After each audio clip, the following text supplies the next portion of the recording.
Assalamualaikum warahmatullahi wabarakatuh. Kami dari kelompok 4 konsep teknologi.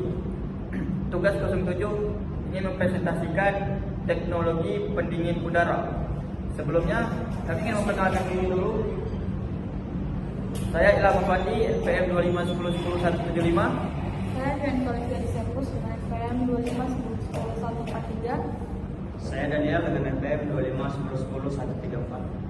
Saya Alfred Purba, NPM 2510139. Bab 1 pendahuluan.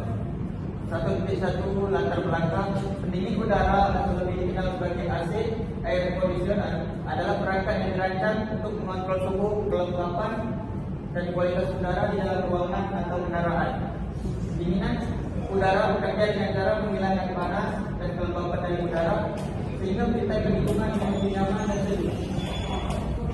Komponen pertama pendingin udara. Yang pertama, kompresor. Mengopresi refrigeran untuk meningkatkan tekanan dan suhu. 2. Kondensor.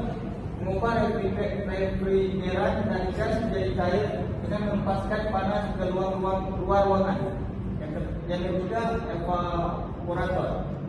Mengubah refrigeran dari cair menjadi gas dengan menyerap panas dari udara dalam ruangan.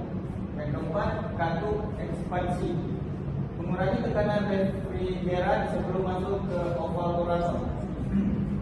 Cara kerja pendingin udara ini, yang pertama, siklus pendinginan. Refrigeran mengalir melalui sistem menyerap panas dari udara dalam ruangan dan melepaskannya keluar ruangan. Yang kedua, pengaturan suhu. Termostat mengontrol suhu ruangan dengan mematikan atau menyalakan kompresor sesuai kebutuhan.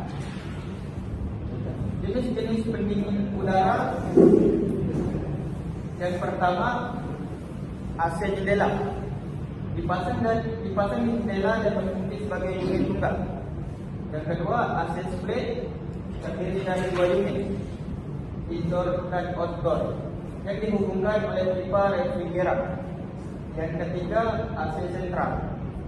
Sistem pendingin udara terpusat yang digunakan untuk bangunan besar. Manfaat pendingin udara. Yang pertama, kenyamanan. Menciptakan lingkungan yang sejuk dan nyaman.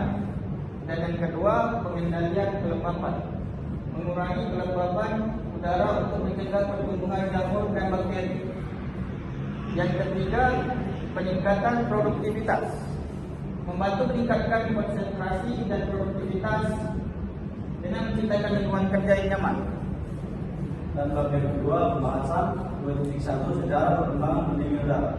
Sejarah perkembangan pendingin udara atau AC telah berlangsung selama beberapa abad. Jadi terdapat beberapa fakta penting dalam perkembangan AC. Pertama, abad kedua, penemu dari Cina, Dickman menciptakan infrastruktur untuk AC yang didukung oleh Euratom. Dan kedua, abad ke-17, Cornelius Froebel menunjukkan alat pengembangan musim panas ke musim dingin untuk James L dari Inggris dengan menambahkan dalam air. Ketiga, abad ke-18, Michael Faraday mempelajari cara meningkatkan suhu udara dengan media gas amonia. Keempat, 1842, Willis Novia Sudara menciptakan unit pendingin udara listrik modern pertama. 1920, AC mulai digunakan secara luas di rumah-rumah dan gedung-gedung. 1973, krisis minyak membuat perusahaan Jepang menarik ekspansi AC yang identik. Dalam beberapa tahun terakhir, pengembangan AC fokus pada 2 teknologi identik. AC yang lebih efisien dalam penggunaan energi dan ramah lingkungan. Teknologi pendingin ruangan tanpa listrik, mesin pendingin yang tidak menggunakan listrik sebagai sumber energi. Selanjutnya ada penggunaan refrigeran yang ramah lingkungan, yaitu penggunaan refrigeran yang tidak merusak lapisan ozon dan tidak mendorong pemanasan global. Terus ada beberapa sumber yang dapat dijadikan referensi, yaitu ada Search America System of Acting, Refrigerating and Air Conditioning Engineers, yaitu ada kedua ERPA, Unit Environmental Protection and Engineering. Terus ada AFUGO, yaitu Afrika tentang pengembangan mesin pendingin dari masa ke masa. Kemudian Kemudian ada SHARP Indonesia, yaitu artikel tentang sejarah perkembangan ASEAN 2001 revolusi industri dan kebutuhan akan efisiensi, yaitu bagian ini membahas bagian revolusi industri memuncul kebutuhan akan metode produksi yang lebih efisien dan menjadi dasar bagi perkembangan industri. Sini yang menjelaskan bagaimana pemikiran dan inovasi dari tokoh-tokoh seperti Adam Smith, yaitu dengan konsep pembagian kerja dan Charles Babbage dengan konsep mesin analitik, kontribusi pada pengembangan teknik industri, dan ada pengembangan prinsip-prinsip manajemen lingkungan dari Frederick Winslow Taylor, yaitu menguraikan bagaimana Frederick Winslow Taylor mengembangkan prinsip-prinsip manajemen lingkungan yang menjadi landasan bagi teknik industri modern. Kedua ada titik dua yaitu dampak sosial dan lingkungan peninggalan cukup dan berikut berupa andalannya, yaitu ada dampak lingkungan. Di sini ada pemanasan global, yaitu menggunakan pendinginan yang menyebabkan konsumsi energi listrik dan emisi karbon dioksida yang memperburuk pemanasan global. Kedua ada penipisan pada lapisan ozon, yaitu udara yang digunakan dalam pendingin udara yang dapat merusak lapisan ozon dan meningkatkan risiko kanker pada kulit kita yang sekarang.